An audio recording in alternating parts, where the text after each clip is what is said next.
বিশ্বের প্রযুক্তি অর্থনীতিতে দ্রুত গুরুত্বপূর্ণ হয়ে উঠছে সেমিকন্ডাক্টর শিল্প। সেই বৈশ্বিক পরিবর্তনের সঙ্গে তাল মিলিয়ে নতুন সম্ভাবনার দুয়ার খুলতে চায় বাংলাদেশও। তবে সেই লক্ষ্য অর্জনে প্রয়োজন দীর্ঘমেয়াদী প্রস্তুতি, দক্ষ জনবল, গবেষণা, বিনিয়োগ, শিল্প শিক্ষার সমন্বয় এবং আন্তর্জাতিক অংশীদারত্ব। অবকাঠামো উন্নয়নের পাশাপাশি সেমিকন্ডাক্টর শিল্পের জন্য আলাদা হাইটেক পার্ক করার পরামর্শ খাত সংশ্লিষ্টদের। বাংলাদেশের সেমিকন্ডাক্টর খাত নিয়ে কুমার বিশ্বজিৎ রায়ের 2 পর্বের বিশেষ প্রতিবেদনের আজ দেখুন শেষ পর্ব।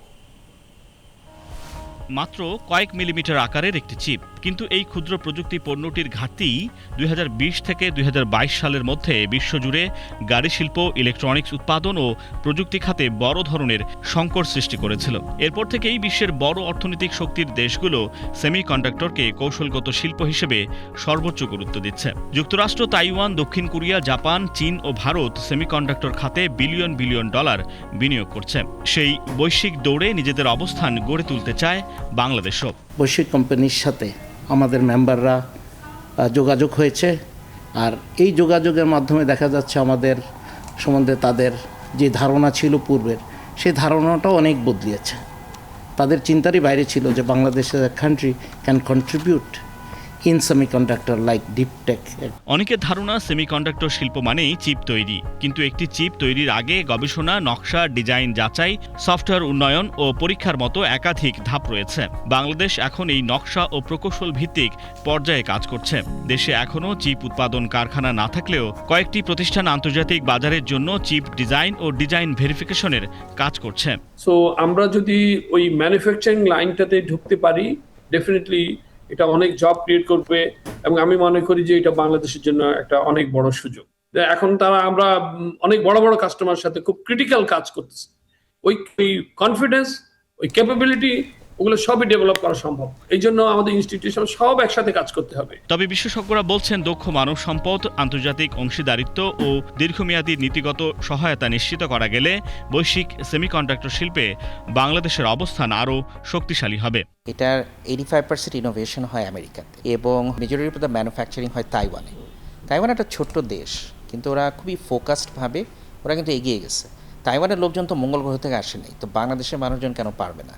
We have to be just to be disciplined, focused. এই সেক্টরটাকে একটা প্রায়োরিটি সেক্টর হিসেবে নিতে হবে আমাদের দেশের জন্য। বর্তমানে দেশে প্রায় 12,000 প্রকৌশলী ও 21টি প্রতিষ্ঠান সেমিকন্ডাক্টর খাতে কাজ করছে। বছরে প্রায় 10 মিলিয়ন মার্কিন ডলারের রপ্তানি আয় হচ্ছে। সংশ্লিষ্টদের আশা, আগামী বছরের মধ্যেই এই রপ্তানি দ্বিগুণ হবে। বাংলাদেশের সক্ষমতা, যেখানে আমরা ডিজাইনিংয়ে আমরা বেশ এখানে কাজ করতেছি, অ্যানালগ ফিজিক্যাল ডিজাইন, তারপর আমরা আরএফ ডিজাইন, এই জায়গায় আমাদের ইঞ্জিনিয়াররা বেশ সক্ষমতা দেখাচ্ছে। আইপিতেও কাজ করছি আমরা অনেকগুলো জায়গাতে। আমরা দেখা যাচ্ছে যে টেস্টিং এবং প্যাকেজিংও কাজ করছি। আমি অবশ্যই যে দেখতে চাই Bangladesh should be the 12th country, a contributing country in this industry. বাংলাদেশের স্বপ্ন শুধু প্রযুক্তি ব্যবহারকারী দেশ হওয়া নয়, প্রযুক্তি নির্মাতার কাতারে ওঠা। সেই লক্ষ্যেই জাতীয় পর্যায়ে রোডম্যাপ ও একটি পূর্ণাঙ্গ ইকোসিস্টেম গড়ে তোলার উদ্যোগ নেওয়া হয়েছে। সরকারের বাজেটেও গুরুত্ব পেয়েছে এই খাত। লক্ষ্য, বৈশ্বিক চিপ শিল্পের সরবরাহ শৃঙ্খলে বাংলাদেশের অবস্থান নিশ্চিত করা। আমাদের যে দক্ষ জনগোষ্ঠী আছে সেগুলোকে আমরা কাজে লেগে ইন্ডাস্ট্রি আমরা গ্লোবাল ভ্যালু চেনে একটা জায়গায় আমাদের স্পট তৈরি করতে চাচ্ছি। চেষ্টা করবো আমরা ইন্ডাস্ট্রিকে সহায়তা করতে, কারণ আমাদের দেশে যে ব্যাপক তরুণ জনগোষ্ঠী আছে, প্রতি বছর 20,000-এর উপর গ্র্যাজুয়েট এই সেক্টর থেকে বেরোচ্ছে, তাদেরকে আমরা সত্যিকার অর্থে যদি দক্ষ জনগোষ্ঠী তৈরি করতে পারি, আমাদের ব্যাপক কর্মসংস্থান এবং এর পাশাপাশি এটা অন্যান্য লিঙ্কেজ হিসেবে ফরওয়ার্ড লিঙ্কেজ এবং ব্যাকওয়ার্ড লিঙ্কেজ অনেকগুলো ইন্ডাস্ট্রিকে আমরা নতুনভাবে তৈরি করতে পারবো। বিশ্বের প্রযুক্তি অর্থনীতিতে সেমিকন্ডাক্টর এখন শুধু একটি শিল্প নয়, এটি জাতীয় সক্ষমতারও প্রতীক। সেই বৈশ্বিক পরিবর্তনের সঙ্গে তাল মিলিয়ে বাংলাদেশও গড়ে তুলতে চায় উচ্চ প্রযুক্তির নতুন সম্ভাবনা। কুমার বিশ্বজিৎ রায়, বিটিভি নিউজ, ঢাকা।